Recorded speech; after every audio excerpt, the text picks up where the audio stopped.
ఐఏఎస్ల డబ్బులు కూడా కాజేసింది ఈ ప్రభుత్వం అనేది ఒక ప్రధానమైన వార్త సార్. నిజంగా ఆరోపణ. రామోజీరావు పక్కన కూడా ఇంకోటి ఏదో పెద్దది రాశాడు, రాక్షసుల మాదిరి జగన్మోహన్ అదే సార్ మద్యంతో కార్యాలయాలు పాడవుతాయి ఆయన సితార హోటల్ వల్ల. అది నాన్ డిబేటబుల్ సార్, ఎందుకంటే మద్యం బాటల మీద ఉంటుంది, ఎంత ఖరీదైన బాటలు.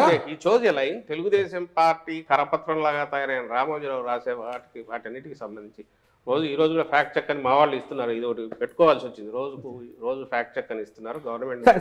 ఇక్కడ ప్రశ్నలు సార్ చాలా గొప్పగా పాలిస్తున్నాము గవర్నమెంట్ అంటున్నారు, కానీ ఎలా కమ్యూనికేట్ అయింది నాకు తెలియదు. ఎందుకంటే వెరీ ఫ్యూ మెంబర్స్ మాట్లాడుతున్నారు sir on behalf of government. మీరు మాట్లాడుతున్న 5 కూడా వాళ్ళు పొలిటికల్ గా ఒక విమర్శకు ఇంకో ఆరోపణకు ప్రత్యారోపణలా మాట్లాడడం, కానీ ఇంత గొప్పగా మనం స్ట్రగుల్ పెడుతున్నాము, స్ట్రగుల్ చేస్తున్నాము, ఇంత గొప్పగా పాలిస్తున్నాము అన్న సంగతి, ఆ స్ట్రగుల్ అనేది ఇంకా జనాలు తెలియలేదు సార్.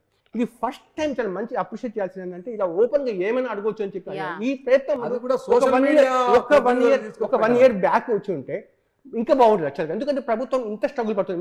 ఇందాక మీరు ఒక మాట అన్నారు సార్, ఏంటంటే మనకు ఉండే లిమిటెడ్ సోర్స్లో దానికి నీడీ పీపుల్స్కి మనం ఖర్చు పెట్టుకుంటూ పోతున్నాం అని అంతా, ఇంకా మిగతా చోట సెకండ్ ఫేజ్లో వాళ్ళు ఖర్చు పెడతాం అని చెప్పారు. సార్ గొప్ప మాట యాక్చువల్గా. కానీ అది మీరు చెప్పకపోవడం వల్ల ఇప్పటి వరకు ఏమనుకుందంటే ఇది కేవలము బటన్ నొక్కడానికి పరిమితం చేస్తాం, వచ్చిన బడ్జెట్ అంతా ఇది సర్ప్లస్ బడ్జెట్ ఉంది ఇక్కడ అని కూడా ఒక రకంగా అంటుంది. ప్లీజ్, ఇది చాలా ఇంపార్టెంట్ ప్రశ్న ఇది.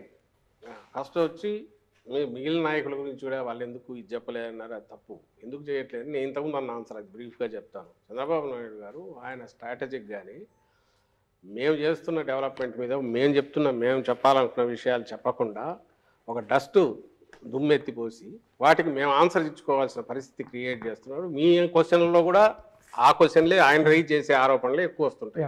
ఎందుకు వస్తాయంటే వాళ్ళ శక్తి ఆ మీడియా పుష్ కానివ్వండి, వాళ్ళు ప్రచారం చేయగలిగిన లక్షణం వాళ్ళకు. మనం ఆల్రెడీ ఇప్పుడు ఎడ్యుకేషన్ లో ఏం జరిగింది, హెల్త్ లో ఏం జరిగింది అవి కూడా మేము అడిగాం కదా sir. Projection what is projected ఇంట్లో బలవంతంగా మధ్యలో ఎక్కడో నేను చెప్పాల్సి వస్తుంది, ఇంత టైం ఇచ్చారు కాబట్టి. ఇదే 5 minutes లో అయితే ఏం కుదరదు, దానికే సరిపోతుంది, నేను చెప్పడానికే సరిపోతుంది. సో అదొక కారణం.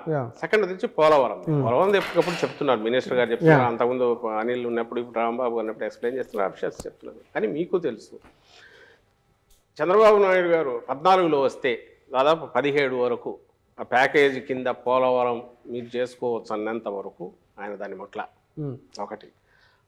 అప్పటి వరకు జరుగుతున్న వాటన్నిటిలోనూ అంతకుముందు కానీ ట్రాన్స్ఫర్ అయిన కంపెనీ ఈ మధ్య వాళ్లే చెప్పారు ఎట్లా అడ్డంగా దాన్ని అడ్డం పెట్టుకుని మింగేశాడు ఆయన అనేది. వీటన్నిటిలో ఫండ్స్ అన్ని డైవర్ట్ చేసుకుని ఎట్లా తీసుకుపోయాడు అనేది వాళ్ళే చెప్పారు, మేము ముందు నుంచి చెప్తున్నాం, అది పక్కకు వెళ్దాం. ఆయన చేసిన అమిత్ షా అన్నారు ఏటీఎం లాగా వాడుకున్నారు పోలవరాన్ని కూడా అని చెప్పి బీజేపీ వాళ్ళు అన్నారు అన్నమాట. టీడీపీ మీద 151 స్థానాలు ఇచ్చారు, చాలా బాధ్యత పెరిగింది మాకు అనేసి ఇప్పటివరకు అంటున్నారు సార్. అంటే అప్పుడు 150 స్థానాలు ఇవ్వడానికి కారణము చంద్రబాబు నాయుడు గారిని 5 ఏళ్ళు చూశారు కాబట్టి ఆయన మీద ఒక అసంపూర్తి కావచ్చు, వ్యతిరేకత కావచ్చు పూర్తి స్థాయిలో వచ్చింది. అప్పటి వరకు జగన్మోహన్ రెడ్డి గారు ప్రజల మధ్యలో ఉన్నారు. అంతకుముందు ఓదార్పు కావచ్చు, తర్వాత పాదయాత్రతో ప్రజల మనసులు దోచుకొని ప్రజల మధ్యలోనే ఉన్నారు కాబట్టి ఆ ప్రేమతో 151 స్థానాలు ఇచ్చారు ప్రజలు మీకు. ఆ 151 స్థానాలు ఇప్పుడు నిలబెట్టుకోవడానికి 170 పక్కన పెడదాం, ఉన్న 151 స్థానాలు నిలబెట్టుకోవడానికి ప్రధానంగా మీకు అనుకూలించే అంశాలు అన్ని రంగాల నుంచి ఏమున్నాయంటారు సార్? ఆ రోజు ప్రజల మధ్య ఉన్నారు, ఇప్పుడు ప్రజల హృదయాల్లో ఉన్నారు నేరుగా. ఎలా ఉన్నారు మొత్తంగా మీరనే వాటి వల్లే మొత్తం హోలిస్టిక్ అప్రోచ్ వల్ల ప్రతి పేద కుటుంబాన్ని వాళ్ళ జీవితాన్ని టచ్ చేశారు. దేని రకంగా అంటే మౌలికంగా వాళ్ళకు కావాల్సిన అవసరాలన్నీ కూడా ఏదైతే అత్యంత కాస్ట్లీనో విద్య, వైద్యం, తర్వాత మనకు అగ్రికల్చర్ అనేది కోర్ 60-70% దాకా దాని మీద డిపెండ్ అయింది.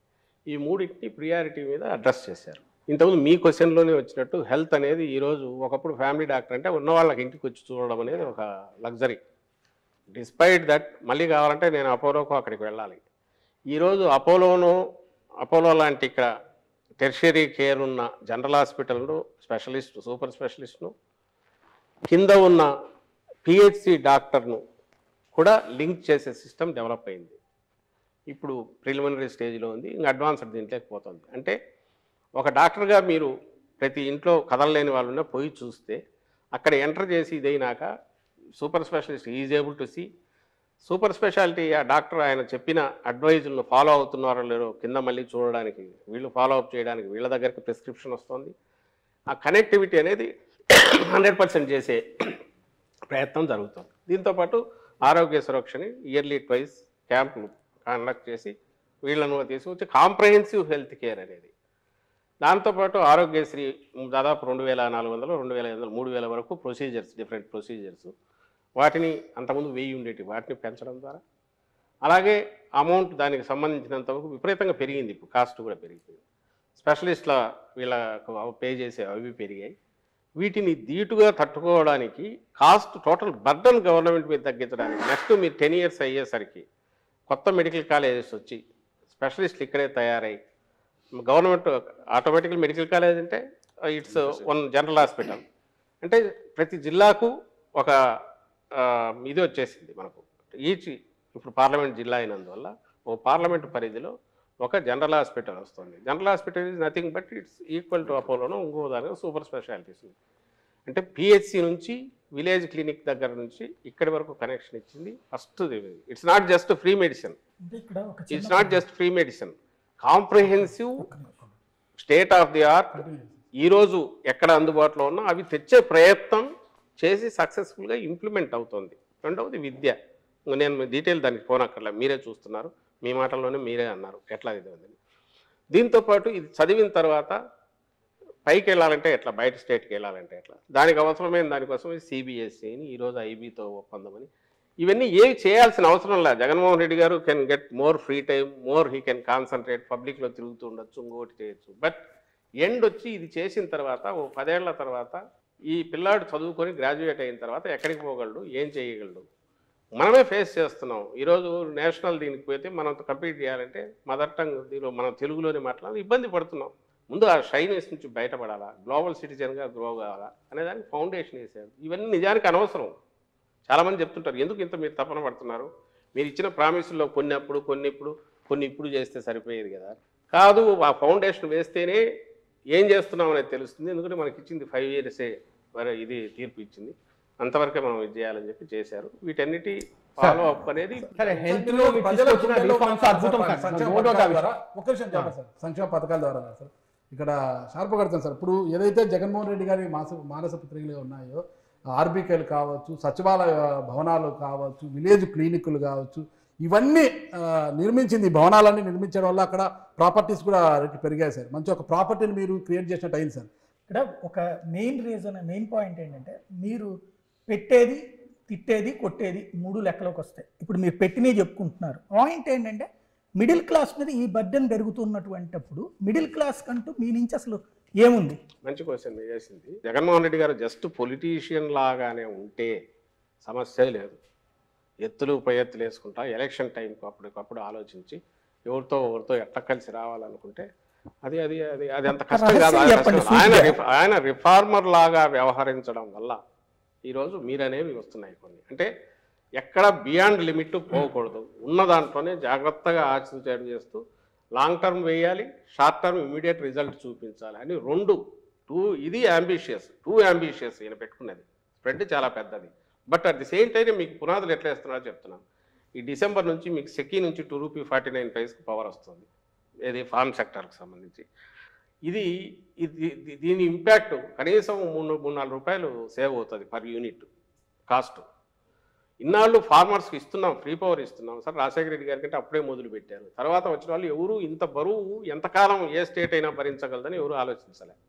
ఈయన దీనికి విరుగుడు ఏదన్నా ఉందని చెప్పి సోలార్ దీనికి వెళ్ళి దాని నుంచి టైఅప్ చేసి ఫార్మర్స్కి చేసి పెడుతున్నారు. దానివల్ల ఏమవుతుంది, ఫార్మర్కి ఇచ్చే వాటెవర్ పవర్ కాస్ట్ ఎప్పుడైతే తగ్గుతుందో దానికి క్రాస్ సబ్సిడీ ఇవ్వాల్సింది తగ్గుతుంది. దీని ఎఫెక్టు వచ్చే సంవత్సరానికి మీకు తేడా కనపడుతుంది. అంటే పాయింట్ ఏంటంటే మీరు ఇది చూసిన హాస్పిటల్స్ చూసినా ఏదైతే స్టేట్ మీద సంక్షేమ పథకాల వల్ల పూరర్ సెక్షన్స్ అన్నీ మింగేస్తున్నారు డబ్బులన్నీ అని ఉన్న అపవాదు కానీ అపోహ కానీ ఎనీ గవర్నమెంట్ మీద ఉన్నదాన్ని తీసేసి వాళ్ళకు కావాల్సిన మనం ఈ సబ్సిడీ ఇస్తున్నారు అది తగ్గించే ప్రయత్నం లాంగ్ టర్మ్ వ్యూతో ఈయన చేస్తూ వస్తున్నారు. చేయకపోతే ఈ అవసరం రాదు.